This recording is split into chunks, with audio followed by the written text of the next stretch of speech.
People are still waiting on SNAP benefits, despite a ruling from two federal court judges telling the Trump administration they have to keep that program operational. SNAP is said to be partially funded. However, the money is still not available.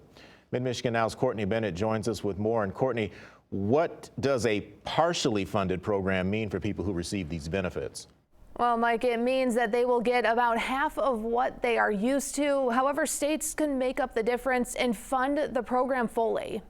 It's more than zero, but it's not what they were used to getting every month. Funding for SNAP ended November 1st because of the federal government shutdown. That's never happened before. States have gotten some guidance about what to do.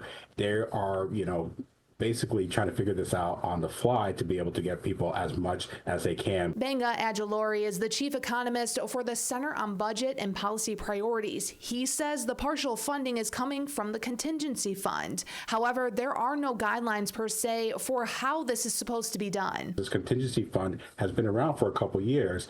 They could have figured this out in the month of October so that November 1st, states had enough time to figure this out and be able to deliver the benefit. It's kind of like a rainy day fund. If there's an emergency, then the government has these dollars available. This is very problematic because this is a program that's supposed to help people out, put food on the table. And we are the richest nation in the entire globe. To not be able to feed people who are at or below the poverty line is a choice. Amisha Cross is the director of communications for Education Trust. She knows firsthand how impactful SNAP benefits are. In addition to being a SNAP beneficiary when I was in college myself, because I had to adopt my 3 younger siblings, I think that it becomes very real for families very quickly who are living in poverty. Michigan offers free breakfast and lunch to all children in K-12 public schools, thanks to funding in the state budgets. But with the loss of SNAP, some kids might still be going hungry. I do think that as the weekend rolls along,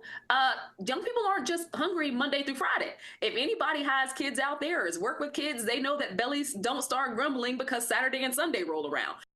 We are learning tonight from the Michigan Department of Health and Human Services that USDA will start making the partial payments to SNAP recipients on Saturday for those who normally receive their benefits on the 3rd, 5th, or 7th of the month.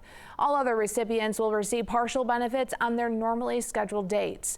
I did reach out to MDHHS to see if they have a plan to possibly fully fund the program, and I haven't heard back. The state did make additional funding available to food banks. For now, live in the studio, Courtney Bennett, Mid-Michigan Now.